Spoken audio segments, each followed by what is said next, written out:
একদিক দিয়ে তারা ঢুকতো, আরেক দিক দিয়ে ফুলের মালা নিয়ে বের হইতো।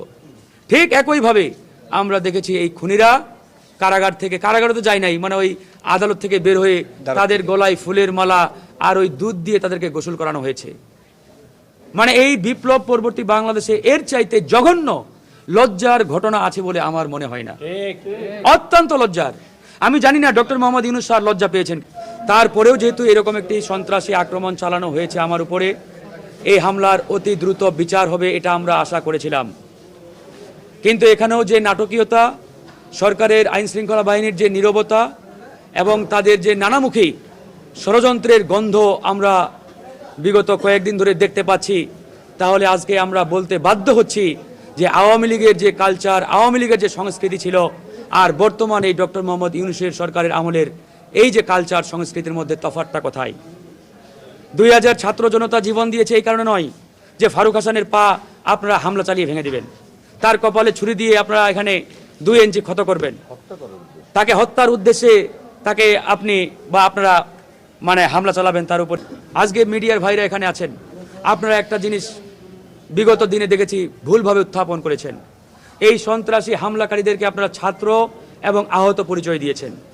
প্লিজ আপনাদের অনুরোধ, এরা কেউ হামলাকারীও ছাত্রও নন, আহত নন, এদের একটাই পরিচয়, এরা সন্ত্রাসী, এরা স্রেফ সন্ত্রাসী। এবং এই সন্ত্রাসীদেরকে রাষ্ট্রীয় পৃষ্ঠপোষকতায় জামিনের ব্যবস্থা করা হয়েছে, জামিন দিয়েছে। তা না হলে জামিন অযোগ্য ধারায় মামলা হওয়া সত্ত্বেও কিভাবে 6 ঘন্টার মধ্যে জামিন পাই? তাহলে এখানে যে জজ সাহেব জামিন দিয়েছেন তিনি অসহায়।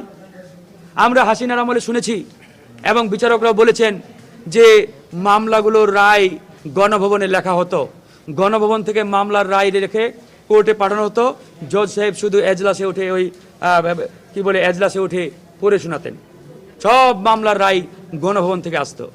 তাহলে কি আমরা প্রশ্ন রাখতে পারি আজকে যে আমাদের এই সন্ত্রাসী হামলার রায়ও ওই যমুনা থেকে লেখা হয়েছে এবং যমুনা থেকে সেই রায় লেখিয়ে আদালতে পাঠানো হয়েছে? এই প্রশ্ন আমি আজকে সাংবাদিক বন্ধুদের মাধ্যমে আমি জনগণের কাছে রাখতে চাই। হাসিনার শাসন আমলে আমরা 21 বার হামলার শিকার হয়েছি, কিন্তু একটা হামলারও বিচার হাসিনার আমলে পাই নাই। কিন্তু এই বিপ্লব পরবর্তী স্বাধীন বাংলাদেশে আমরা প্রত্যাশাই রাখি না, আশাই রাখি না যে আমাদের উপরে আক্রমণ হবে, অ্যাটাক হবে, আমরা নির্যাতনের শিকার হব। এই জন্য 2000 ছাত্র জনতা জীবন দেয় নাই।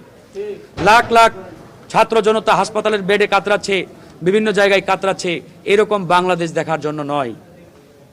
আজকে আমরা ধিক্কার জানাই যে কিভাবে এই খুনিরা 6 ঘন্টার মধ্যে জামিন পায়। 2 জন আক্রমণকারীকে পুলিশ গ্রেপ্তার করেছিল, কোর্টের মধ্যে যাওয়ার আগেই জামিন হয়ে যায়। মানে আমরা ঠিক একই ঘটনাগুলো দেখেছি হাসিনার আমলে। ছাত্রলীগের সন্ত্রাসীরা আমাদের উপরে আক্রমণ করত, এরপরে প্রেস ব্রিফিং এসে মিডিয়ার সামনে বলতো যে ওরা নিজেরাই ধাক্কাধাক্কি করে আহত হয়েছে। তারপরেও লোক দেখানো যদি পুলিশ 2 একজনকে গ্রেপ্তারও করত, তার মাধ্যমে বিচার বিভাগ স্বাধীন হবে, বাংলাদেশের মানুষ ন্যায় বিচার পাবে, এটাই ছিল আমাদের প্রত্যাশা। কিন্তু তিনি চেয়ারে বসার পরেও আমরা যে ধরনের ঘটনাগুলো দেখতে পাচ্ছি, আসলে আমাদের বলতে এখন আমরা বাধ্য হচ্ছি, doctor Mohammad Yunus sir, you are not fit for Bangladesh. বাধ্য হচ্ছি। আমরা এই বিপ্লবের অন্যতম সম্মুখ সারির যোদ্ধা, আমরা এই বিপ্লবে নেতৃত্ব দিয়েছি, আমরা এই বিপ্লব ঘটিয়েছি। এখানে সব রাজনৈতিক দল, কৃষক, শ্রমিক, ছাত্র জনতা সবাই অংশগ্রহণ করেছে। আমরা মামলার শিকার হয়েছি, জেলে গেছি, রিমান্ডে গেছি, আমরা সবাই সম্মিলিতভাবে বিপ্লব ঘটিয়েছি। এবং বিপ্লব ঘটার পরে এই বাংলাদেশে আমাদের উপরে আক্রমণ হবে, আমাদেরকে আহত করবে, আমাদেরকে মার্ডার করবে, তাহলে এই বাংলাদেশ আমরা কেন ফ্যাসিবাদ মুক্ত করলাম বলেন? কেন আমরা এই বাংলাদেশকে নতুন করে গড়ে তোলার স্বপ্ন দেখলাম?